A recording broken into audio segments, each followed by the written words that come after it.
Hola, soy María del Carmen Minervini. Quiero hablarles sobre los principios de la odontología neuromuscular. Dentro de la odontología, mi especialidad es la ortodoncia y durante muchos años yo no estuve satisfecha con la manera de hacer nuestros diagnósticos sobre los pacientes, cómo obtener las relaciones intermaxilares de los pacientes.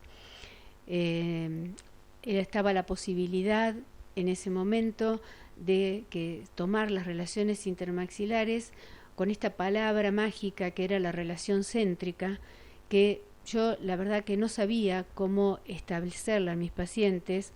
Yo veía que a otros colegas les resultaba sencillo, que estaban conformes y a mí no me conformaba. Incluso tampoco me conformaba la la manera en que se describía la relación céntrica, ¿no? Que era una posición superior, anterior y a veces se describía como posterior del cóndilo mandibular dentro de la cavidad glenoidea. En realidad, las maniobras que se hacían para, o que por lo menos me enseñaron a mí, que hacíamos para llevar a esa relación céntrica en nuestra mandíbula, en general llevaban el cóndilo hacia la zona posterior y distal de la cavidad glenoidea, comprimiendo el tejido, que es un tejido muy vascularizado y muy inervado, que es el tejido retrodiscal. Ese tejido bilaminar posterior es el tejido que en general duele cuando el cóndilo se va hacia la zona distal. Y entonces a mí no me cerraba esa manera de obtener la relación intermaxilar. Además, en general nos decían, bueno, si tomamos 3 ceras o siliconas y están en la misma posición, entonces estamos verdaderamente en la relación céntrica, no nos hemos equivocado. Sinceramente eso tampoco me daba seguridad, porque dependía del paciente, que muchas veces parece mentira, pero el propio paciente es el que nos hace difícil tomar la relación intermaxilar, porque se opone a la fuerza que nosotros hacemos. Y nosotros, depende también de cómo estemos nosotros y de cada operador. Por eso digo que yo veía que otros profesionales lo hacían muy simple y para mí era muy complicado porque yo no tenía certeza. Y al no tener certeza, tampoco puedo tener certeza de que mis diagnósticos estén bien fundamentados. Cuando conozco la filosofía neuromuscular, me empieza a cerrar cosas que antes no veía, porque lo que me permite esta filosofía, ante todo, es que nosotros no intervengamos en la toma de la relación intermaxilar prácticamente. Y por otro lado, también el hecho de poder medirlo.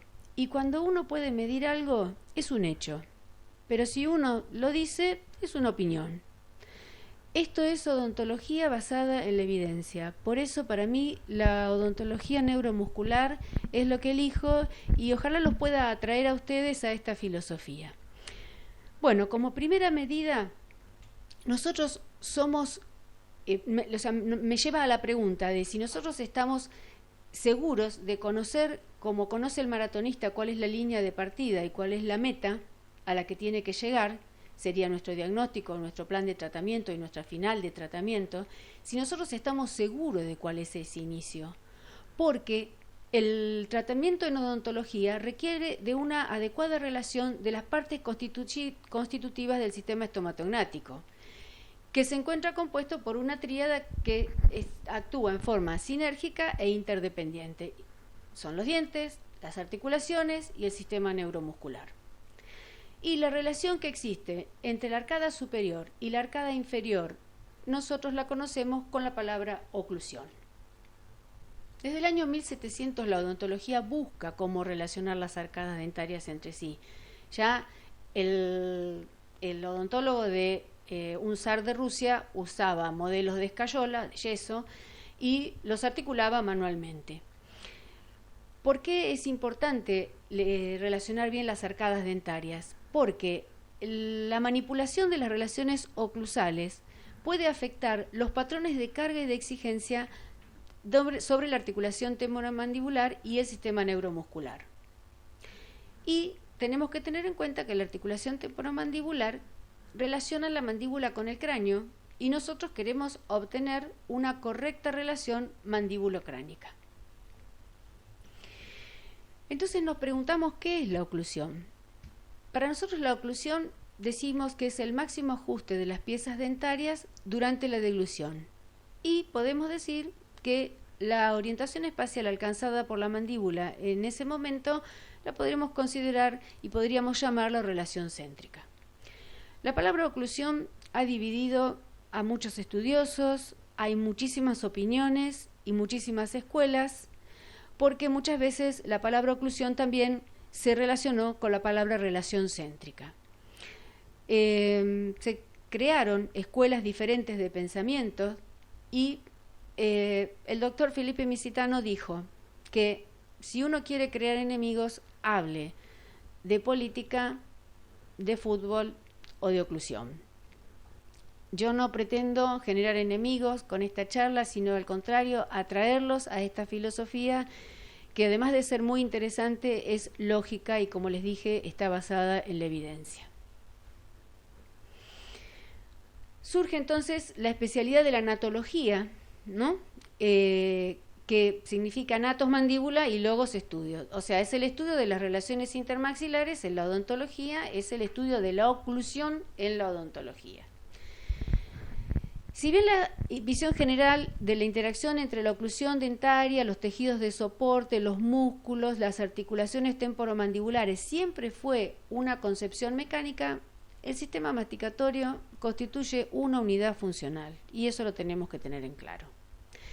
Surgieron dos escuelas dentro de la anatología mecanicista y la anatología funcionalista.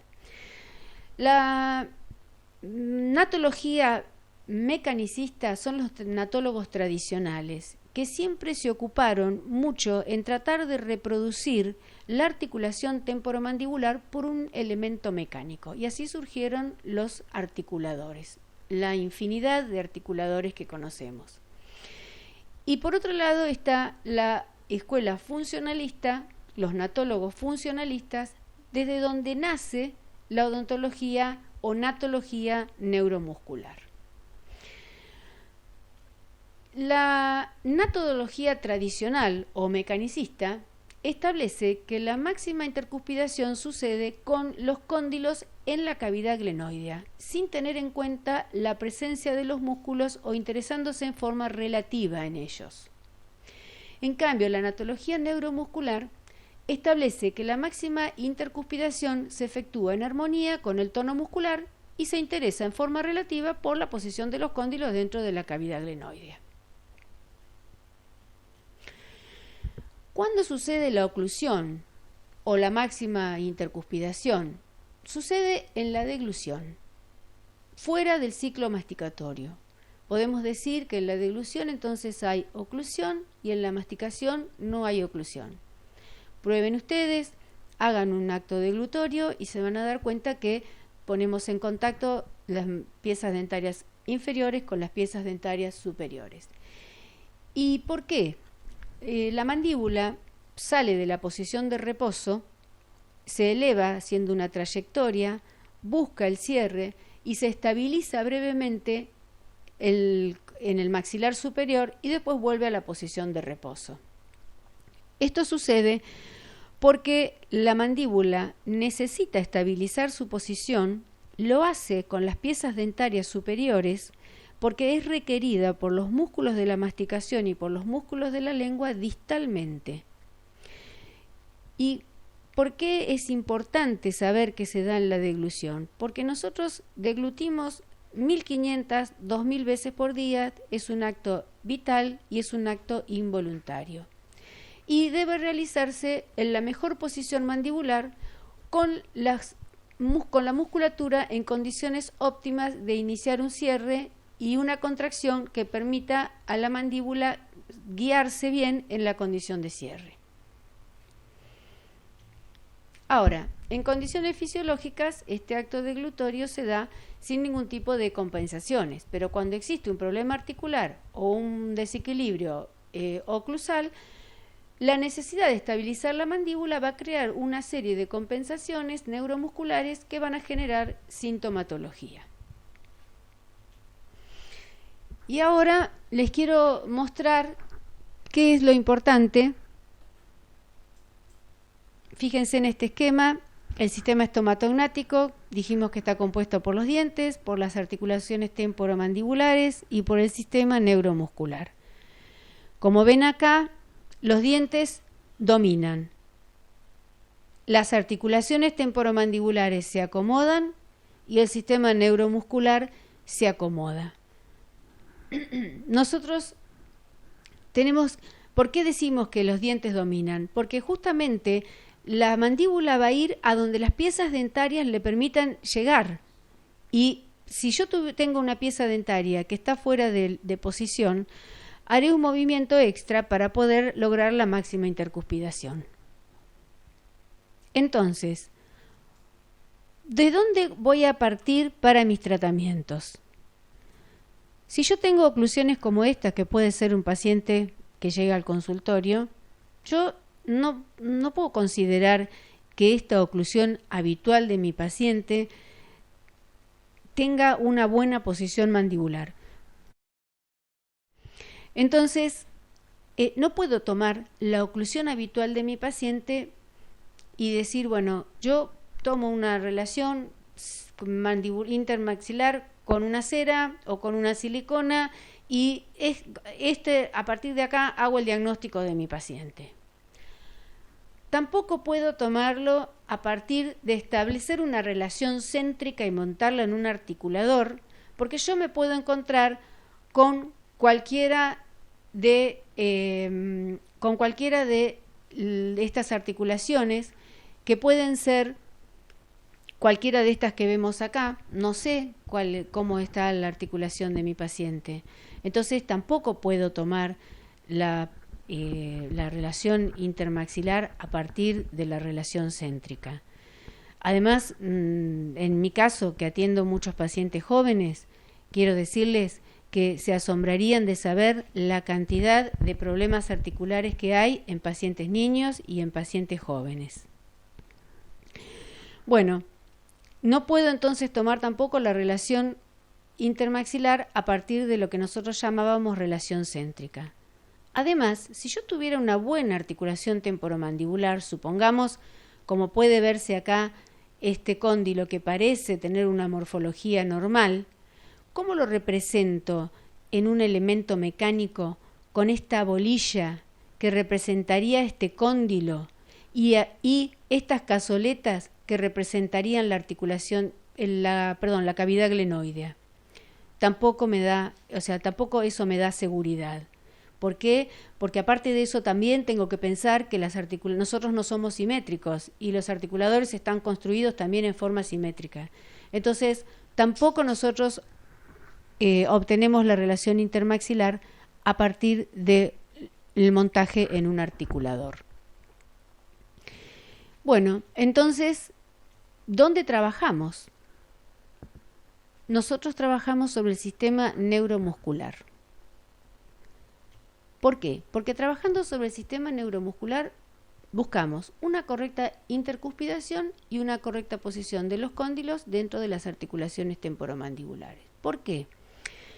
Porque el funcionamiento articular y la intercuspidación son obtenidos a través de los músculos. ¿Por qué? Porque los huesos no se mueven solos.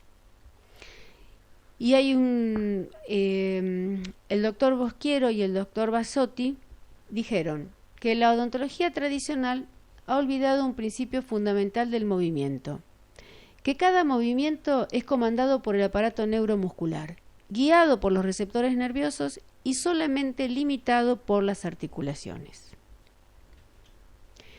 Cuando existe una disfunción, ya sea por un problema articular o por un problema dentario, el sistema neuromuscular responde con una hiperactividad protectora como un mecanismo compensatorio para lograr ubicar las articulaciones temporomandibulares que están desplazadas o para evitar una prematuridad oclusal.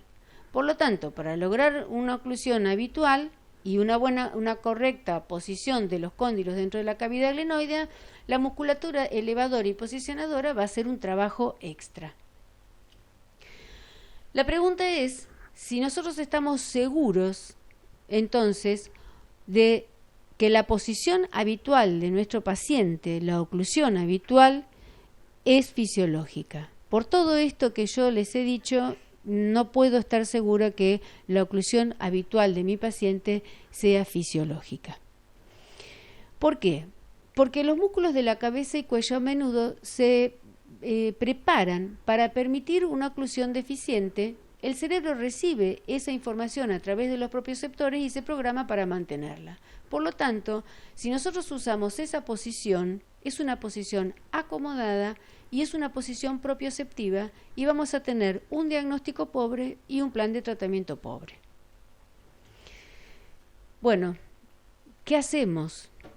La solución la dio el doctor Bernard Shankelson cuando en el año 1969 crea, por así decirlo, la anatología neuromuscular, con el control electrónico de la contracción muscular a través de un TENS, que es un electroestimulador neural transcutáneo, no percutáneo, o sea, no pincha, es sobre la piel.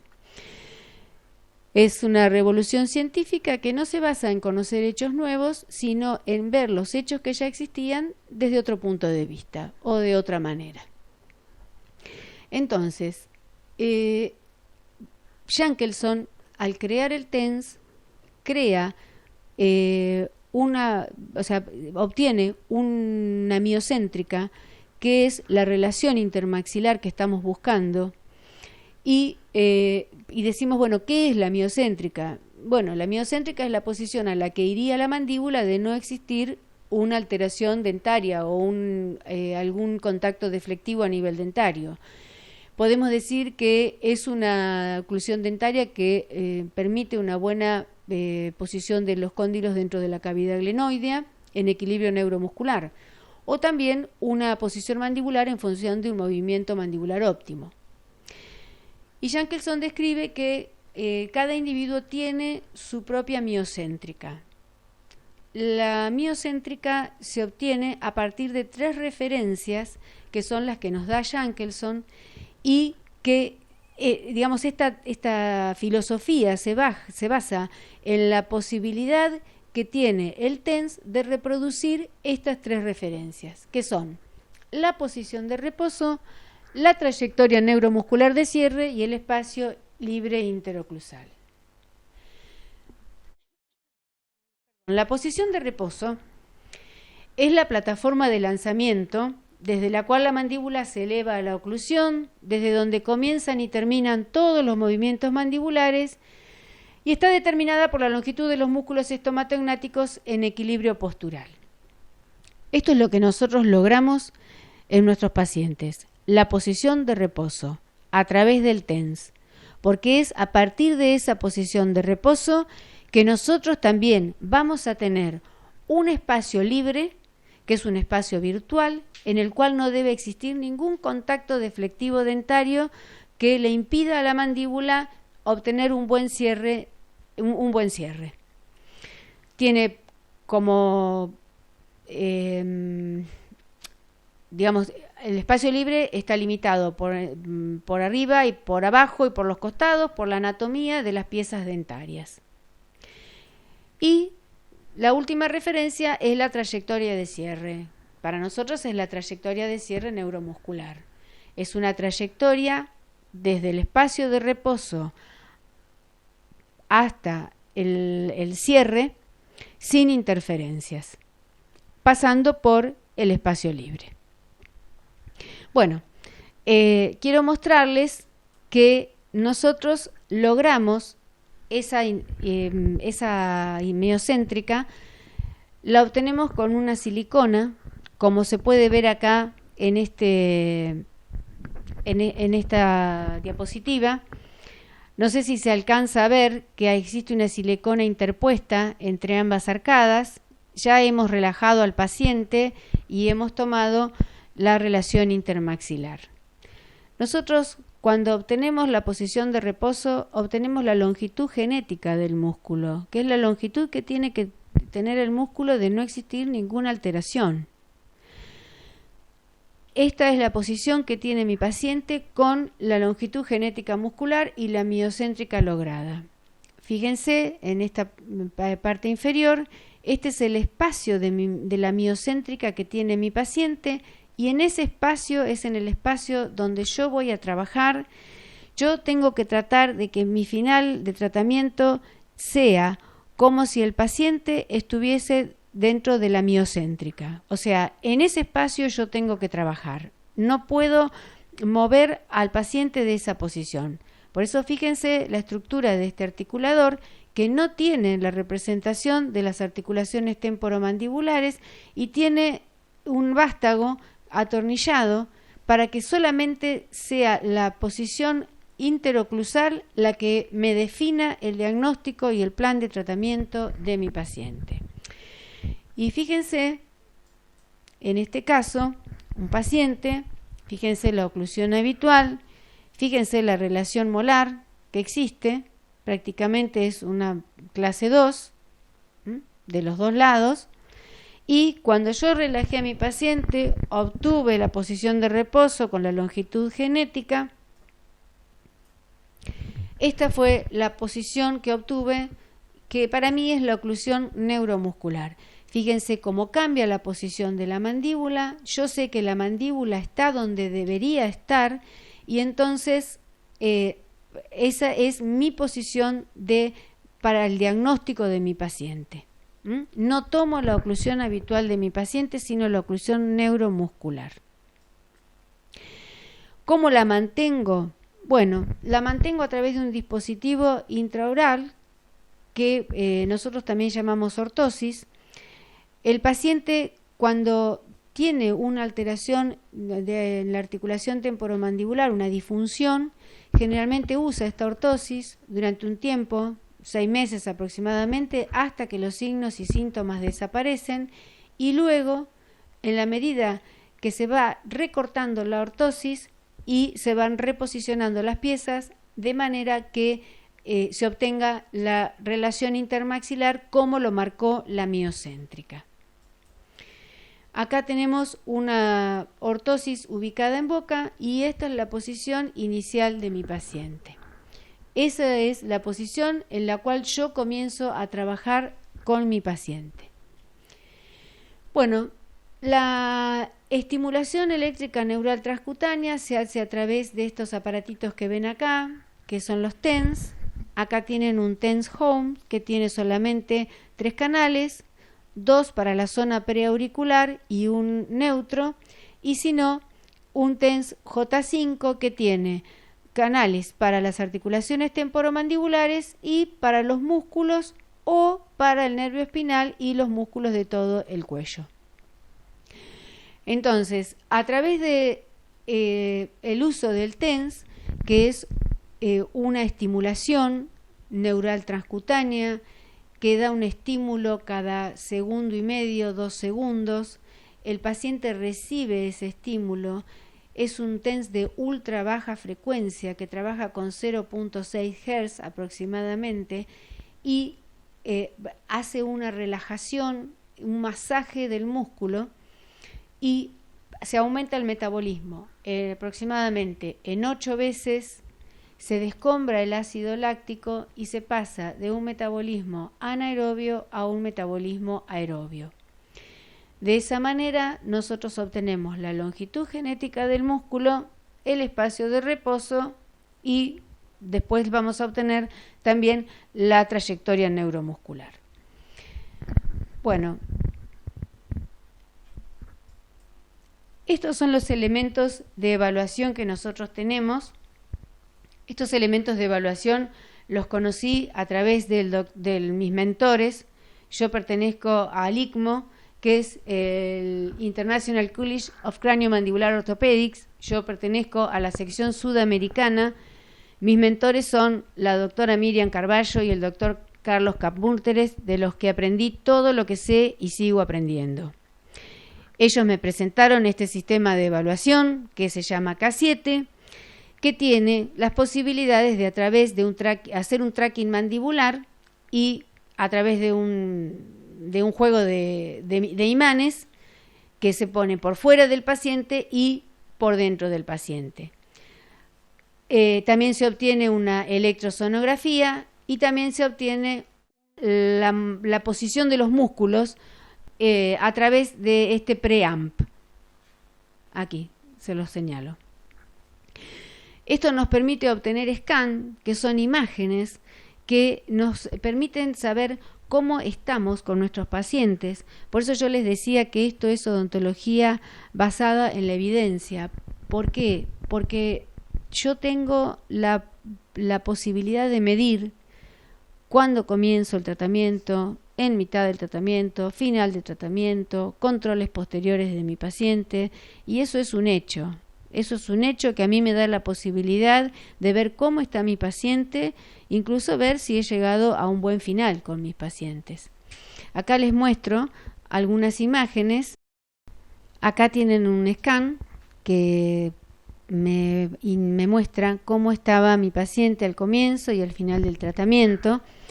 Les muestro acá, esto me describe la trayectoria habitual de mi paciente y esta línea punteada me dice dónde debería ser la trayectoria neuromuscular de mi paciente. Y entonces, al final, puedo observar en esta otra imagen, fíjense cómo la trayectoria habitual de mi paciente coincide prácticamente con la trayectoria neuromuscular. Este es un tipo de scan, es el scan 5, que lo hago a través del juego de imanes. Estos scans me muestran la actividad muscular, la actividad eléctrica basal, acá cómo se recapturan las unidades motoras y acá me muestra la fatiga muscular. Y por último también tenemos imágenes de una sonografía. Bueno, esto es más o menos lo que les quería mostrar y haciendo un resumen les cuento que la idea es, llega mi paciente a la consulta, yo tomo un modelo superior de mi paciente, un modelo inferior de mi paciente y obtengo la trayectoria de cierre habitual. ¿Cómo? A través de una cera, por ejemplo, o de una silicona. Ahora, yo relajo a mi paciente y obtengo la longitud genética del muscular, obtengo la miocéntrica y digo, bueno, si la trayectoria de cierre habitual que yo tomé con una cera coincide con la miocéntrica, o sea, con la trayectoria de cierre neuromuscular, yo puedo decir que el paciente está en salud. Por lo tanto, puedo directamente hacer una rehabilitación, ya sea en prótesis o en ortodoncia. Pero cuando la trayectoria de cierre habitual no coincida con la trayectoria de cierre neuromuscular, yo considero que ese paciente está en patología, o al menos en una anomalía. Por lo tanto, yo tengo que hacer algo. O hago una ortosis, un dispositivo intraoral, o una coronoplastía, depende del espacio libre que tenga. La coronoplastía es lo que nosotros antes llamábamos desgaste selectivo, cuando el espacio de reposo prácticamente no existe. Y una vez que el paciente por decirlo de alguna manera, se han aliviado los signos, los síntomas que pueda tener, o se ha acostumbrado a utilizar una ortosis hasta acostumbrarse a la nueva posición de la mandíbula, recién voy a hacer mi rehabilitación con prótesis o con ortodoncia. Bueno, ojalá que les haya servido, ojalá que les entusiasme la idea de trabajar con la odontología neuromuscular. Yo hace aproximadamente 20 años que estoy trabajando así, me da mucha seguridad, me da mucha tranquilidad, como puedo medir lo que hago con mis pacientes, sé y estoy segura que son hechos y bueno, ojalá se entusiasmen y que les resulte como a mí, tan placentero trabajar en esta filosofía neuromuscular. Gracias.